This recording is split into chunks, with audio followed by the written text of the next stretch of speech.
ആലോചിച്ച് നോക്ക്, നമ്മൾ പെട്ടെന്ന് ഒരു ദിവസം ഉറക്കത്തിൽ നിന്ന് എണീക്കുമ്പോൾ നമ്മുടെ മുകളിൽ ഇരുന്ന ഒരാൾ നമ്മളിങ്ങനെ സഫക്കേറ്റ് ചെയ്യുന്നു, അതായത് ശ്വാസം മുട്ടിക്കുന്നു. എത്രത്തോളം ക്രീപ്പി ആയിരിക്കും അത് എന്നുള്ളത്. ബോഡിയുടെ മൂവ്മെന്റ് കിട്ടുന്നില്ല, സംസാരിക്കാൻ ശബ്ദം പുറത്തേക്ക് വരുന്നില്ല.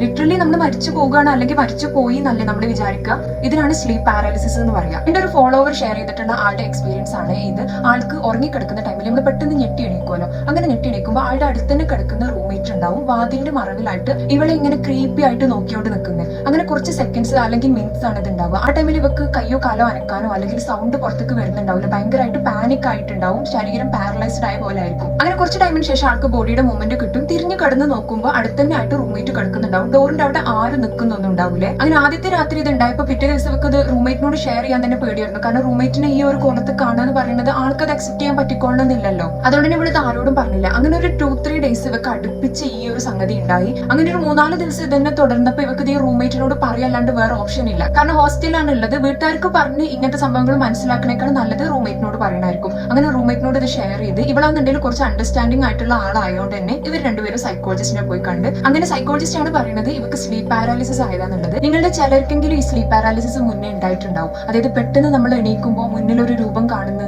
ആ രൂപം നമ്മളെ സഫക്കേറ്റ് ചെയ്യാൻ നോക്കുന്നു, അറ്റാക്ക് ചെയ്യാൻ നോക്കുന്നു, അല്ലെങ്കിൽ ജസ്റ്റ് നമ്മളിങ്ങനെ ക്രീപ്പി ആയിട്ടുള്ള ഒരു രൂപം സ്റ്റെയർ ചെയ്തുകൊണ്ട് നിൽക്കുന്നു. ആൻഡ് ഈ പെട്ടെന്ന് എണീച്ച് ഓടാനെന്നുണ്ടെങ്കിൽ കയ്യോ കാലോ അനക്കാൻ പറ്റുന്നില്ല, സൗണ്ട് പുറത്തേക്ക് വരുന്നില്ല. ഇതിനാണ് സ്ലീപ്പ് പാരാലിസിസ് എന്ന് പറയുക. നമ്മുടെ ബ്രെയിനും ബോഡിയും തമ്മിലുള്ള സിങ്ക് നഷ്ടപ്പെടുമ്പോഴാണ് സ്ലീപ്പ് പാരാലിസിസ് ആവുക. അതായത് നമ്മൾ ഉറങ്ങിക്കൊണ്ടിരിക്കുന്ന ടൈമിൽ നമ്മൾ ഈ ഡീപ്പ് സ്ലീപ്പ് ഒക്കെ ആകുമ്പോൾ നമ്മുടെ ബോഡിയിലുള്ള വലിയ മസിൽസ് ഒക്കെ പാരലൈസ്ഡ് ആയ പോലെ ആയിരിക്കും ഉണ്ടാവുക. ആ ഒരു ടൈമിൽ നമ്മുടെ ബ്രെയിന് മാത്രം പെട്ടെന്ന് ഉറക്കത്തിൽ നിന്ന് എണീക്കുന്നു. ആൻഡ് എണീക്കുന്ന ടൈമിലാണെന്നുണ്ടെങ്കിൽ നമ്മൾ കാണുന്ന കാര്യങ്ങളൊക്കെ ഹാലുസിനേറ്റ് ചെയ്യുന്നതായിരിക്കും. പക്ഷെ എങ്കിലും നമുക്ക് നല്ലോണം അടുത്ത് കാണുന്ന പോലെ തോന്നും. ചിലർക്കെല്ലാം സഫക്കേറ്റ് ചെയ്യുന്ന പോലെ, അതുപോലെ അറ്റാക്ക് ചെയ്യുന്ന പോലെയൊക്കെ തോന്നും. സ്ലീപ്പ് പാരാലിസിസ് കേൾക്കുകയും ചെയ്യാത്ത ഒരാൾക്ക് പെട്ടെന്ന് ഇങ്ങനെ സംഭവിച്ചാൽ എന്തായാലും ഉറക്കത്തിൽ നിന്ന് എണീക്കുമ്പോൾ നമുക്ക് മൂവ്മെന്റ് കിട്ടുന്നില്ല എന്നുണ്ടെങ്കിൽ മരിച്ചു തന്നെ വിചാരിക്കുക. അല്ലെങ്കിൽ നമ്മൾ മരിച്ചുകൊണ്ടിരിക്കുന്നതാണ്, ലൈക്ക് നമ്മളിങ്ങനെ സഫക്കേറ്റ് ചെയ്യുന്ന ഒരു ക്രീച്ചർ ഇങ്ങനെ നമ്മൾ സഫക്കേറ്റ് ചെയ്യുന്നൊക്കെ കാണുമ്പോൾ നമ്മൾ എന്താ വിചാരിക്കും, ഓക്കെ നമ്മളിത് ഇങ്ങനെ കൊന്നുകൊണ്ട് നിൽക്കുന്നതാണ് നല്ല വിചാരിക്കുക. അതുകൊണ്ട് തന്നെ ഇത് അറിയാത്തവർക്ക് ഇത് ഭയങ്കര ക്രീപ്പി ആയിരിക്കും. ലൈക്ക് ലൈഫിൽ ഏറ്റവും പാനിക് ആയി പോയ മൊമെന്റ് ആയിരിക്കും ഇത്. ആൻഡ് നമുക്ക് ഇതിനെ കുറിച്ച് അറിയാന്നുണ്ടെങ്കിൽ സ്ലീപ്പ് പാരാലിസിസ് പെട്ടെന്ന് തന്നെ നമുക്ക് റിക്കവർ ആവാൻ പറ്റും. നിങ്ങൾക്ക് സ്ലീപ്പ് പാരാലിസിസ് ഉണ്ടായിക്കണമെന്നുണ്ടെങ്കിൽ കമന്റ് ചെയ്യണേ. അതുപോലെ നിങ്ങൾക്ക് സ്ലീപ്പ് പാരാലിസിസ് ഉണ്ടാകുമ്പോൾ നിങ്ങൾ എന്ത് മെത്തേഡ് വെച്ചിട്ടാണ്, എങ്ങനെയാണ് നിങ്ങൾ ഇതിൽ നിന്ന് റിക്കവർ ആവുന്നത് എന്നുള്ളത് പറയണേ.